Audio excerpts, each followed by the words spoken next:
Namaste and welcome to yet another lecture on the mathematical foundations for machine learning.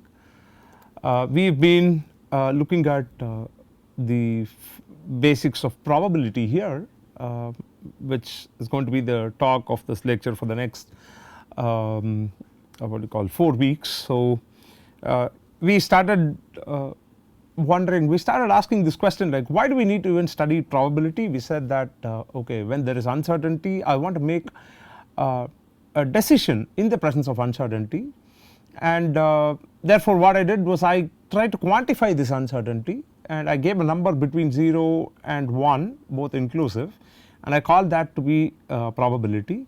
And we said that this typical value of probability between 0 and 1 is always associated with a random experiment, the outcome of a random experiment.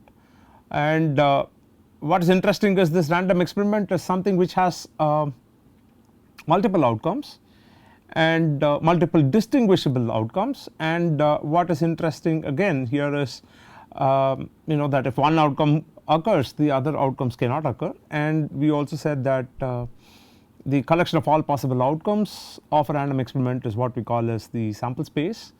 And then we said that okay, if the sample space can be finite, it could be countably infinite, or it could be an interval or uncountably infinite sample space. And then we said that we want to give this number probability. We just had a relative frequency definition saying that if you keep doing this experiment for n number of times, where n tends to infinity, the number of times that the result that you were looking for, the number of times that particular result comes divided by the total number of trials that you have done, that gives you the probability.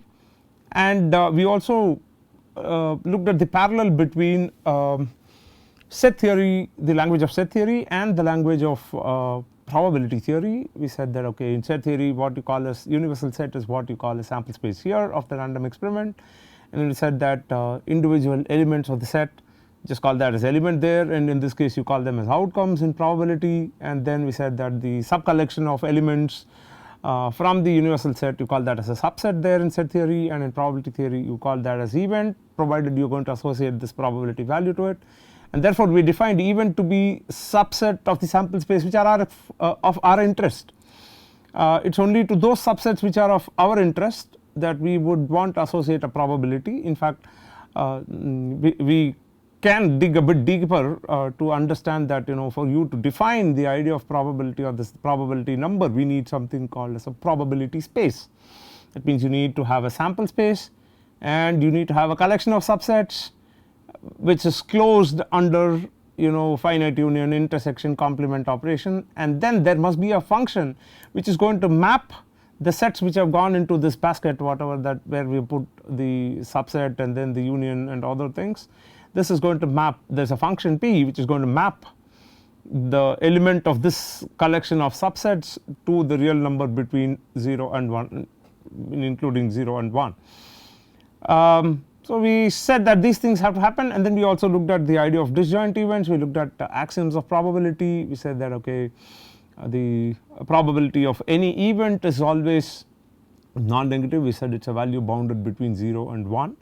And then we said that the probability of sample space is 1, because any outcome has to come from the sample space, and therefore we actually see that the sample space is indeed an event. And then the complement of that sample space, see something happens, you call that, you say that okay, the outcome has come, so you say that okay, this event has occurred. Suppose if a different outcome comes, you say that some other event has occurred, that means this event A, suppose you say I have okay, let us get into the details. So suppose I have this, I have a sample space which basically has numbers 1, 2, 3, 4, 5 and 6,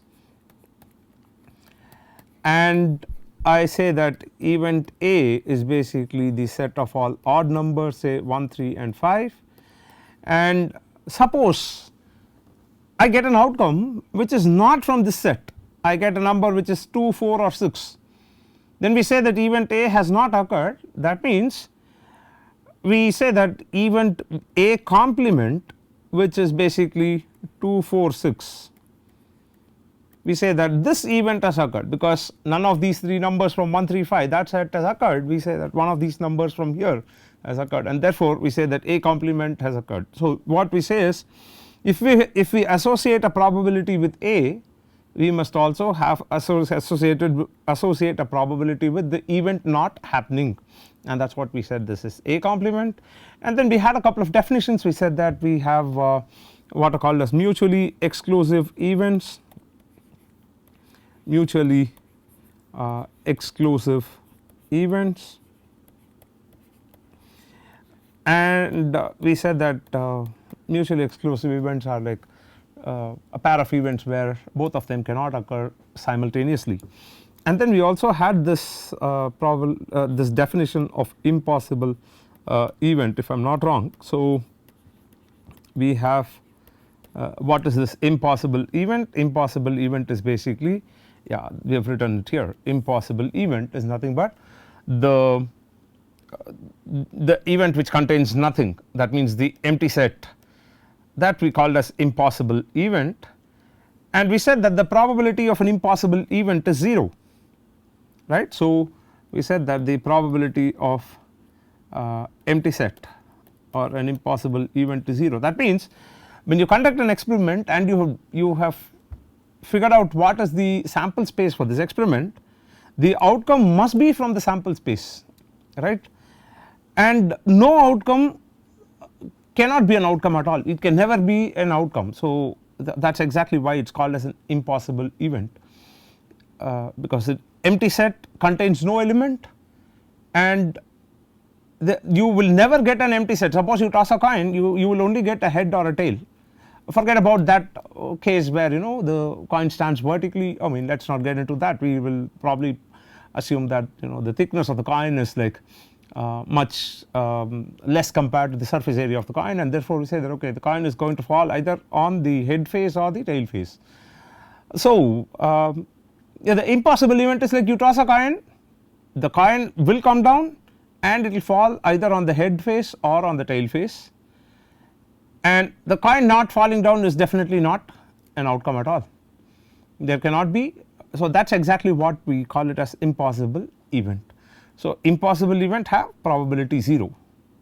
So we have a very interesting question here. What is that? Suppose I have an event, suppose I have a sample space and say A is an event defined on a sample space, A is an event of omega, right, and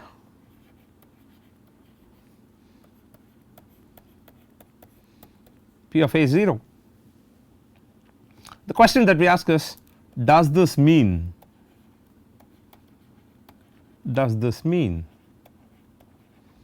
that event A is an impossible event?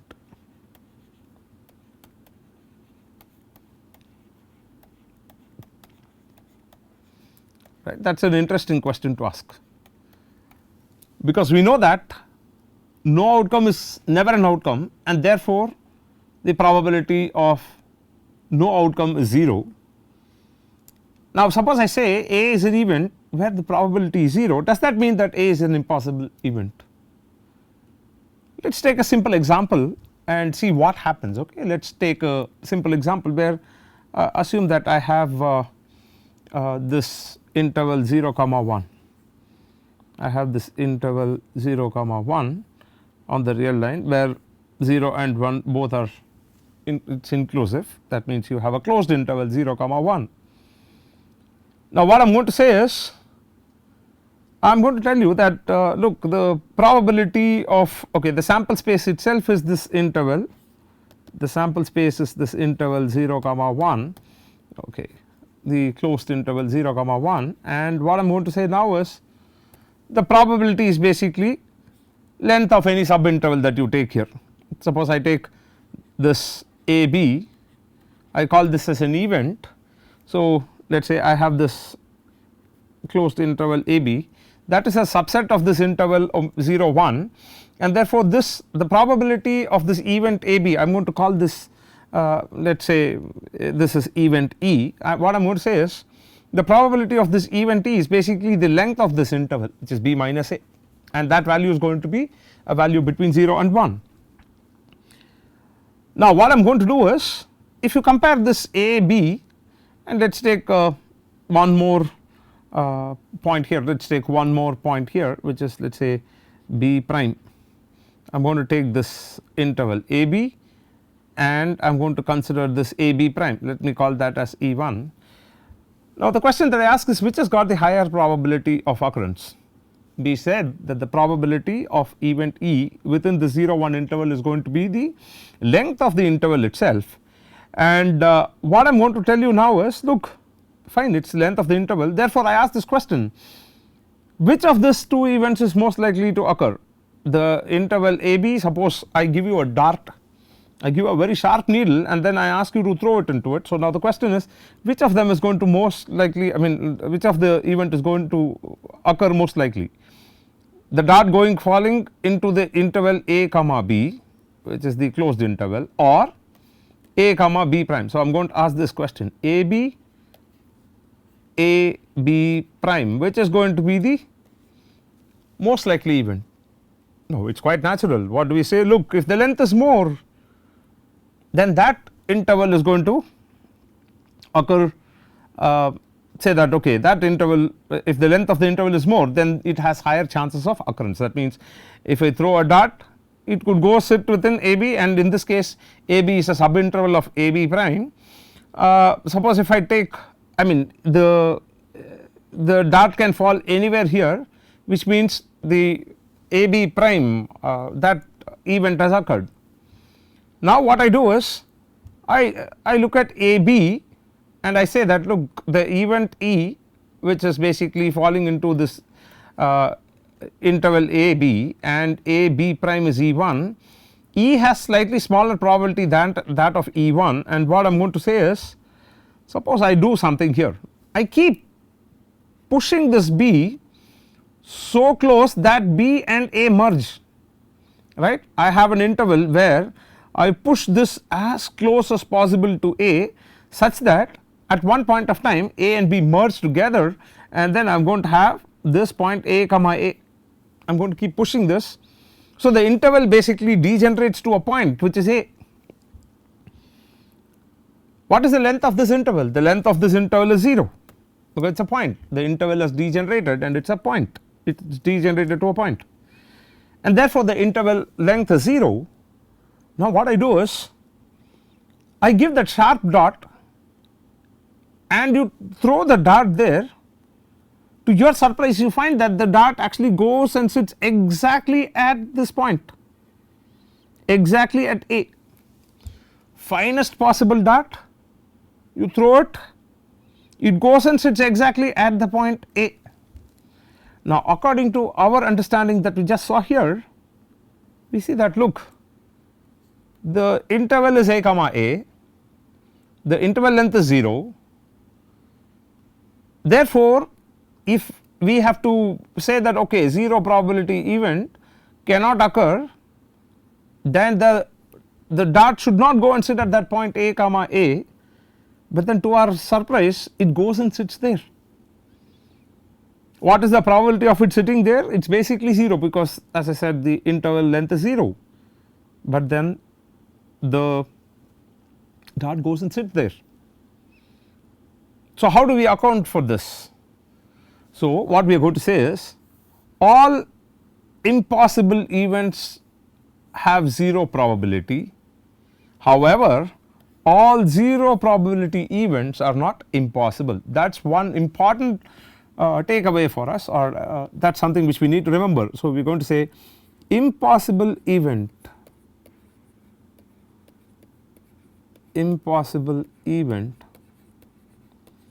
has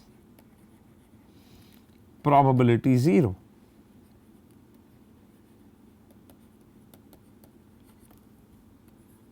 However, all 0 probability events are not impossible.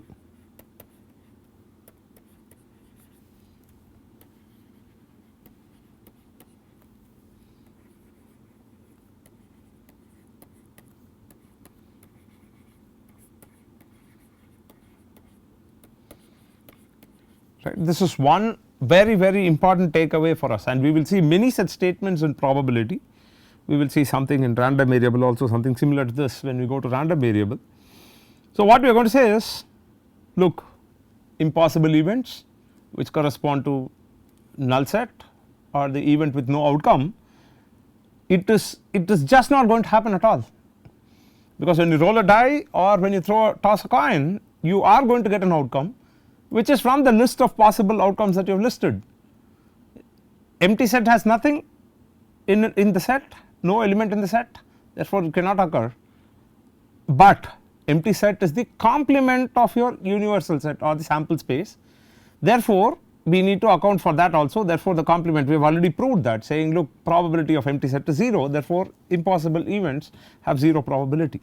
However, we just proved that, you know, taking the idea of the length 0 in the interval 0 comma 1, the probability of an event to be the length of an interval there in the interval 0 comma 1 sub interval you can take. So, we say that okay, in that case we say that look, as you fix a point and then you bring down the other point, the right extreme point, you bring it as close as possible to this guy and ensure that, you know, they align, and therefore the interval basically degenerates to a point, therefore the interval has 0 length.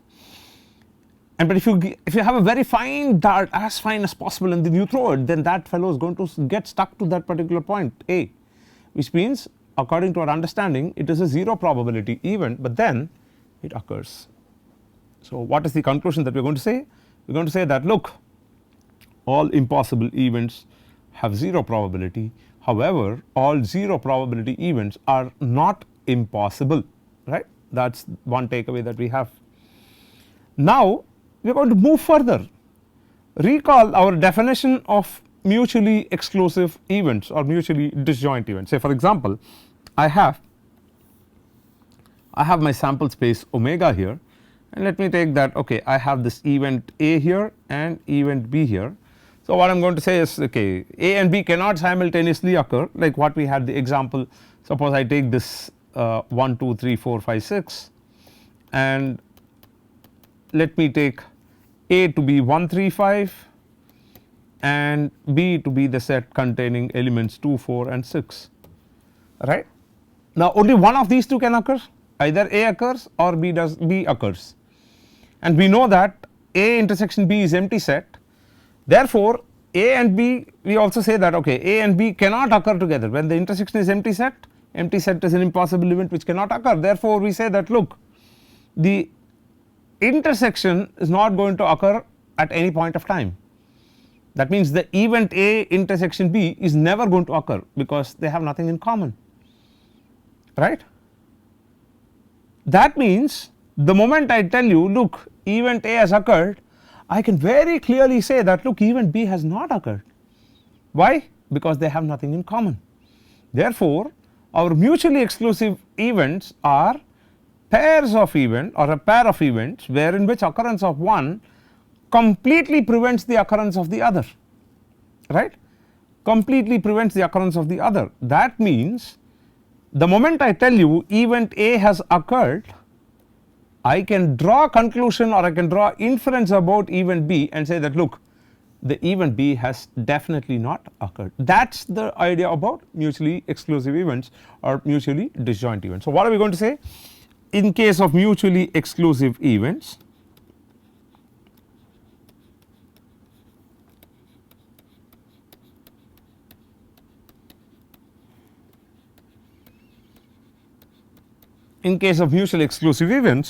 we say that A and B are mutually exclusive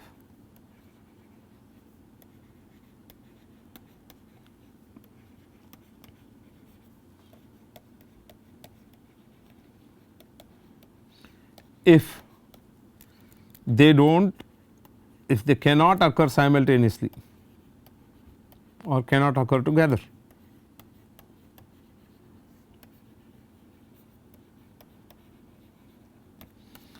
Occur together means A and B, that means I am going to look at A intersection B. So, I am going to say that P of A intersection B in this case is going to be an empty set. the probability of getting an empty set which is 0. Now the interpretation is occurrence of event B gives complete information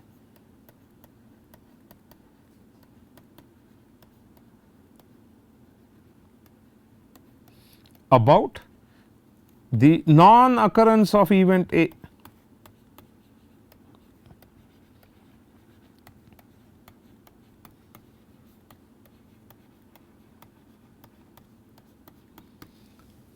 Right. Similarly, if event A occurs, I get a complete information about the non occurrence of event B, right. So, this is pretty interesting. That means, when you have two events, when you have a pair of events, occurrence of one is going to give complete update about the other, complete information about the other. Now therefore, it is interesting. I mean, I also gave this example the other day, like a person being simultaneously alive and dead is impossible, that cannot happen. So this mutually exclusive events are like this: occurrence of one event gives complete information about the non occurrence of the other. So it is now quite natural for me to ask this question, what is that? Can there be two events, or are there any pair of events such that does there, or let me write this, do two events A and B exist such that,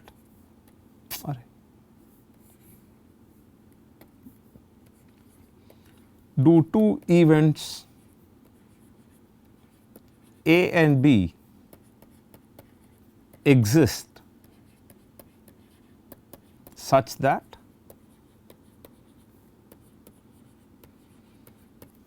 occurrence of one gives no new information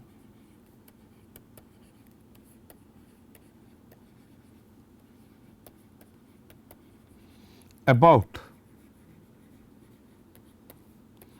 the occurrence or non occurrence of the other.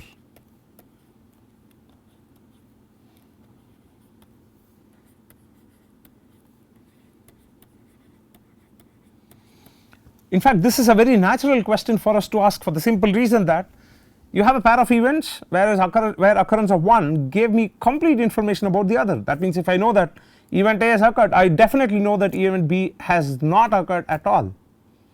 Therefore, it is natural for me to ask this question, look, can there be, on the other extreme, can there be a pair of events wherein which occurrence of one gives absolutely no new information about the occurrence of the other,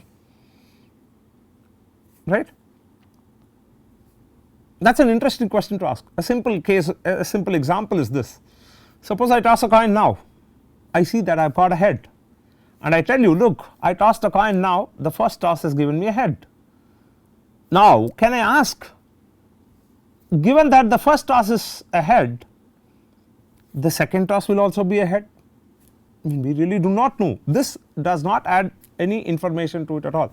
In fact, a very interesting example that you would see, I mean, for people who would have visited Mangalore and Dakshin Karnataka district, typically the coastal Karnataka area, if you see, typically during the period say from January to May, probably January to May or June, the place gets really hot. Therefore, you see people carry umbrella at all times, and come from June, I mean from June till probably October, November or even December, I mean you have rains, right? You have from June, it is like it pours like anything. Again people carry an umbrella.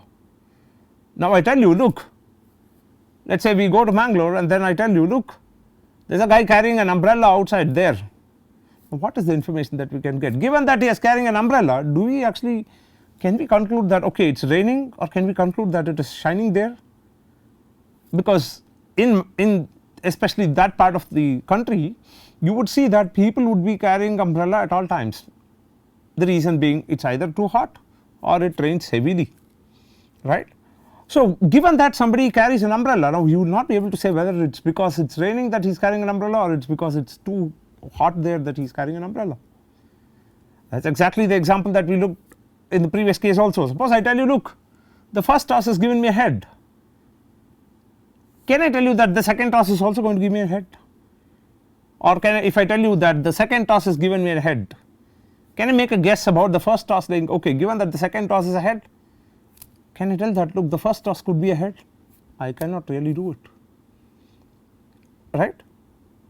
So, the question is, do we have such events like this, where occurrence of one event is not going to help me update anything about the other, and that is exactly where we study the idea of independent events.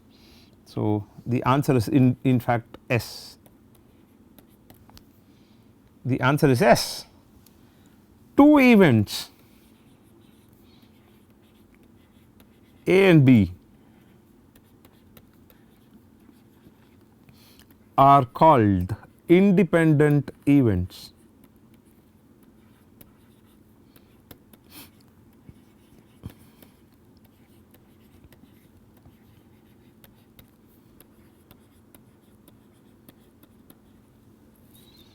If occurrence of one of them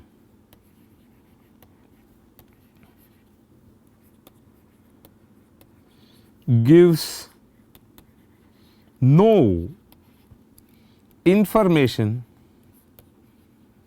about the occurrence or the non occurrence of the other, the occurrence of the other, right. This is interesting because on one side of this extreme, the spectrum, we have mutually exclusive events, wherein which it says P of A intersection B is basically 0, where A intersection B is empty set, mutually exclusive events. That means you know that one occurs, the other does not occur. On the other extreme of the spectrum, we have independent events, wherein which occurrence of one is going to give me no new information. Therefore, I am going to say, look, P of A intersection B, I want to figure out what this is. I really do not know what this is. Let us come back to it. Can we get here? We were very clearly saying, look, the probability of their intersection is 0 because there is nothing in common to them, the probability is 0.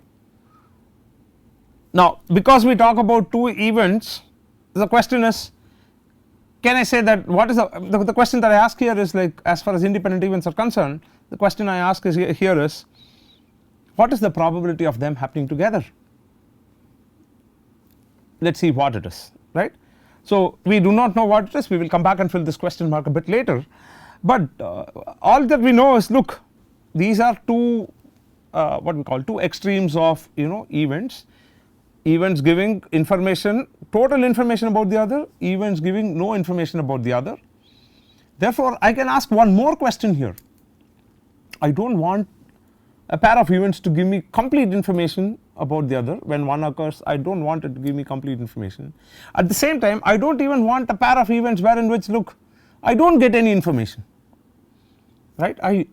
I have complete update or I do not have any update at all. This is too much to ask for, because no update is one side and complete update is about the other side. So, that is like extreme. So, therefore, I ask this question like, dude, can I have a pair of events wherein which I get partial update? That means knowing that this has happened, I get a partial update. I mean, this is something which typically you would see in all these crime scenes and stuff, where some crime has occurred. Now you try to collect evidence from there, and then you ask, okay, I have some evidence collected now, what is the probability that probably this gang is involved? Does this evidence that is left by that you find in the crime scene, does that help you update about who could have committed this crime? That means I get some partial information. See, no crime gang is going to come and say, look, I have done this and then go. You try to I mean, they will leave some evidence. Based on that evidence, the investigative agency typically proceeds, right. I mean that is precisely what we are looking at. So, the question is, can I get partial updates? I do not want complete update, I do not want no update, but I want partial updates. So, the question is, how do I capture this partial updates? And that is exactly where we get into the idea of conditional probability. So, let us look at what conditional probability is. Conditional probability.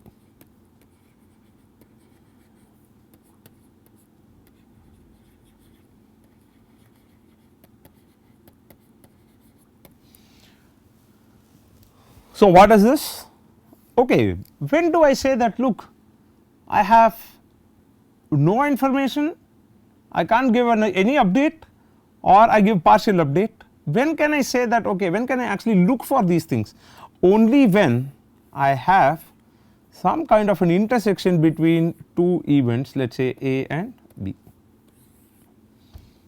right. Let me call this as event A and let me call that as event B, and I am going to have my sample space this one. So, what am I going to ask? I am going to say that look, event B has occurred, which is here, event B has occurred.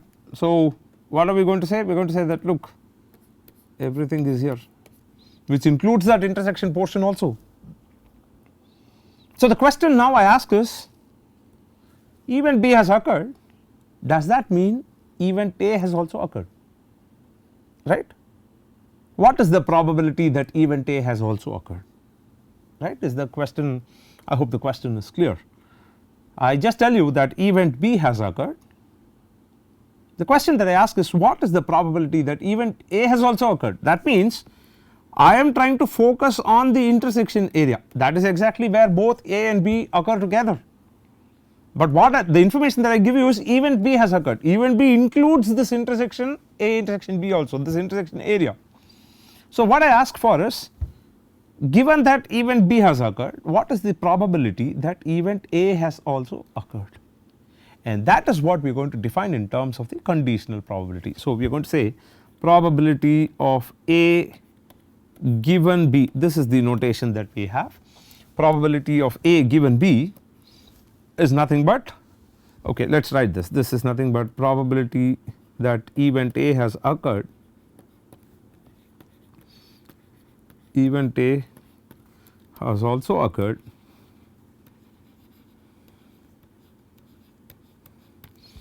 given that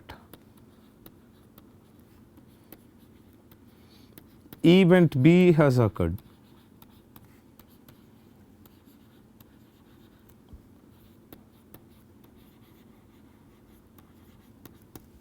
Right, given that event B has occurred, I am looking for an updation about event A, that is what I call as my conditional probability. So, how do we get this?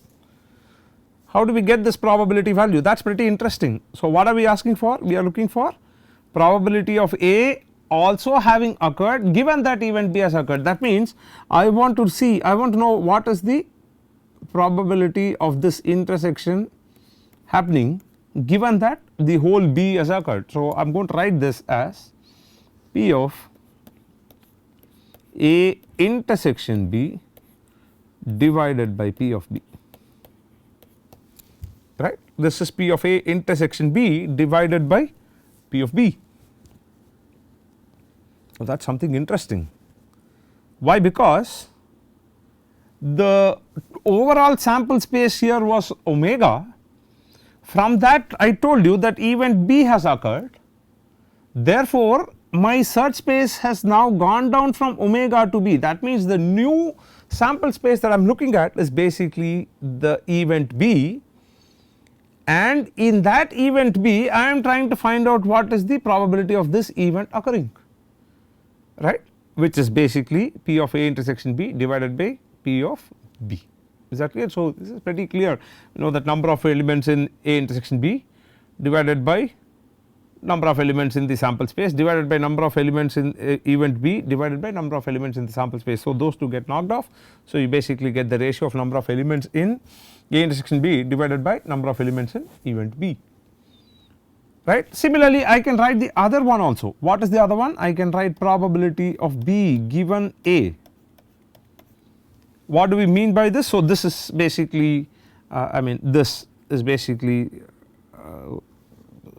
spelled out like this: probability of B given A given B, A given B, and this is probability of B given event A has occurred, right.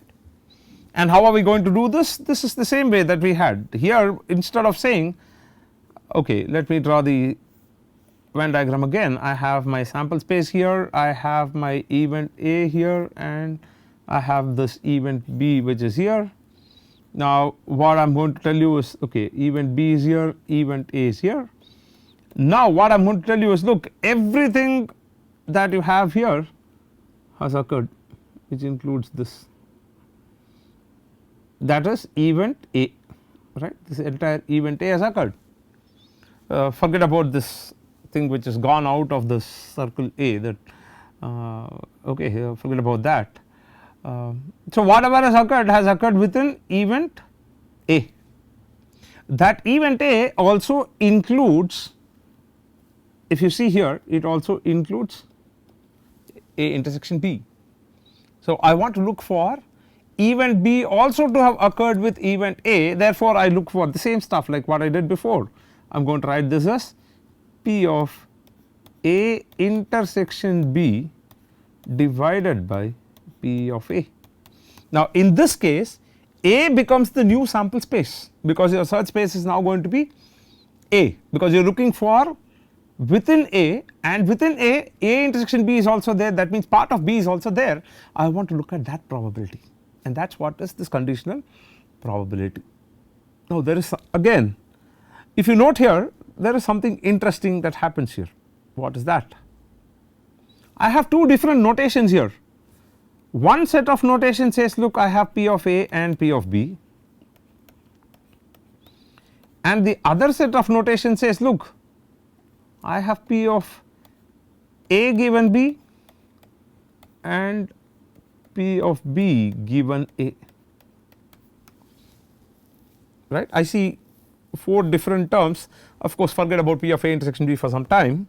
We have P of A and P of B, and P of A given B and P of B given A. Now, what is the difference between these 4 terms?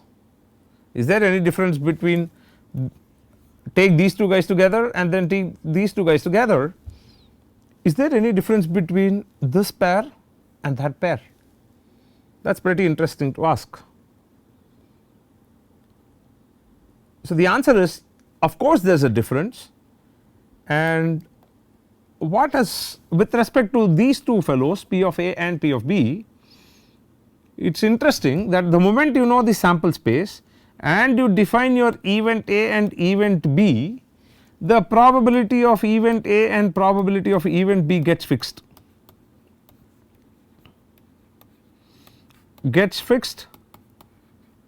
As soon as you define event A and event B and the sample space, right, it gets fixed. This probability is P of A, P of B, the whatever that we have here, we call this as the prior probabilities. These are called as prior probabilities.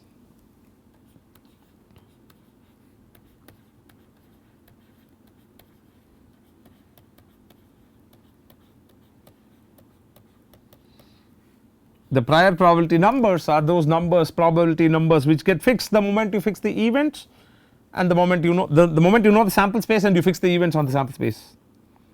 So, what about these 2 guys that we have here, P of A given B and P of B given A? If you look at this, I am asking for an updation about event A after the occurrence of event B.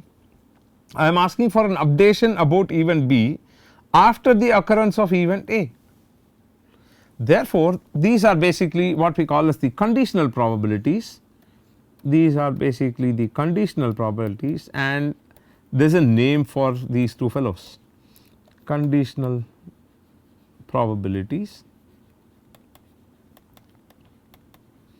and the name for this is, these are called as posterior probabilities.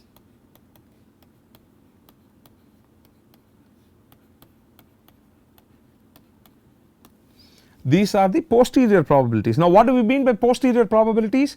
These are the updates about the event A after the occurrence of event B, or update about event B after the occurrence of event A. So, these are basically the posterior probabilities that we have, right. Okay.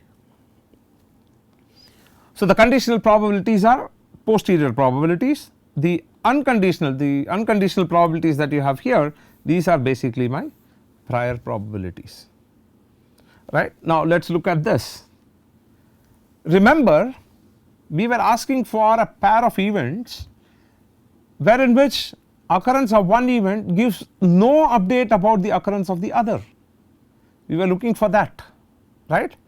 That means I know, let us say event B has occurred. Given that event B has occurred, I was asking about what is the probability that event A has also occurred. That means I was basically looking for this P of A given B. What does this mean? I know that event B has occurred, therefore I ask for what is the probability that A has also occurred. That means I am asking for that intersection portion, right. Now, we said that look, two events are independent when one of them occurring gives no information or update about the other, which means even after knowing that event B has occurred, I cannot have any update. I do not have any update about event A, which means whatever past knowledge that I had about event A remains as such. This is clear. Whatever past knowledge that I have about event A before the occurrence of event B, it remains, nothing changes. The same thing with probability of B given A also. If I say event A has occurred, I want to update about event B also having occurred along with A. In case of independent events, I do not get any update at all, which means my original knowledge that I had about event B already exists, it is still there, there is no updation that has happened. Now, what do we see here? This is something interesting. What do we see here? We see that if the events are independent, if A and B are independent,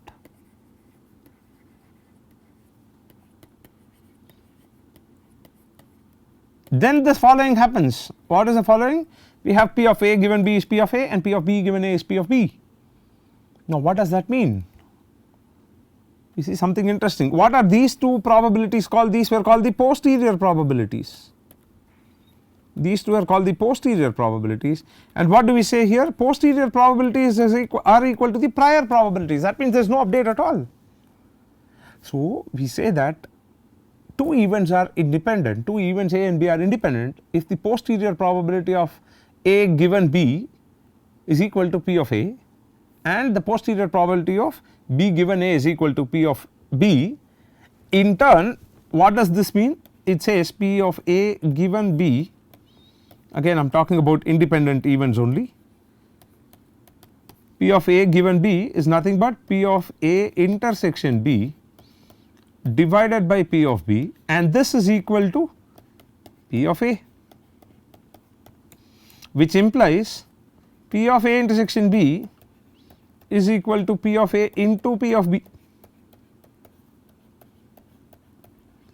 Similarly, I have P of B given A is equal to P of A intersection B divided by P of A, and that is equal to P of B itself, which implies P of A intersection B is equal to P of A into P of B. Wow, that is brilliant.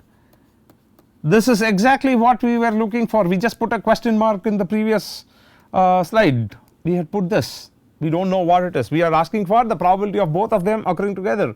If the events are mutually exclusive, they cannot occur together, therefore that probability is 0. If they are independent, then what we see is, we see that P of A intersection B is equal to P of A into P of B.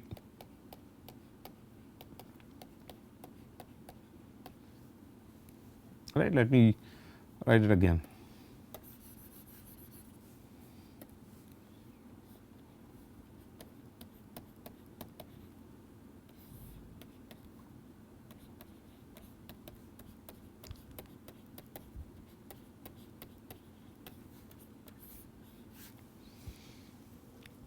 right. So, this is basically the stuff that we have. Independent events mean the probability of A and B occurring together is probability of A into probability of B, and this is because I do not get any update about the other event, knowing well that the first event has occurred, right. Okay, good. Now, where do we go from here? Okay, we have done all these things. The next thing that we are going to look at is, suppose I have multiple causes for a particular effect, right. I could have multiple causes. A simple problem could be, okay, the effect is me going late to my workplace. There could be multiple causes. Let us say I could have got up late, probably I would have faced some traffic jam, or I would have got up with say some kind of a meeting before I go, or probably I could have had a problem with my vehicle. Now, all these things could be the cause for my going late to the office. So, I want to find out what is the probability, given that these are all the causes, what is the probability of me going late to the office, to the workplace. And that is exactly where we are going to look at the law of total probability, and further from there in the next class we will look at Bayes' theorem. So, in this class we concluded with the idea of independent events. We started off with conditional probability. The notion of conditional probability was basically a follow up or a sequel to the idea of mutually exclusive events that we had, where we said, look, there is no I mean complete updation I get. Therefore, I was more interested in figuring out if there could be a pair of events where there could be no update at all, and that is exactly where I hit this jackpot of independent events. Now, I had this two extremes. So, the next question that I asked is, can I get partial updates upon the occurrence of one event, can I get a partial update about the other, can I improve my knowledge about the other, and this is precisely what you typically do in your machine learning also. You found that, okay, this is the feature that I have, what is the probability that it belongs to this class, right. That is typically the question that you try to solve in your machine learning and things, right, Bayesian classification and stuff, right. We will come back to that, right, we will come back to, we will do that a bit later, but the ground to that is basically from here. So, we studied independent events and so on. In the next class we will look at the idea of law of total probability or total probability theorem, followed by Bayes' theorem. Okay. Namaste.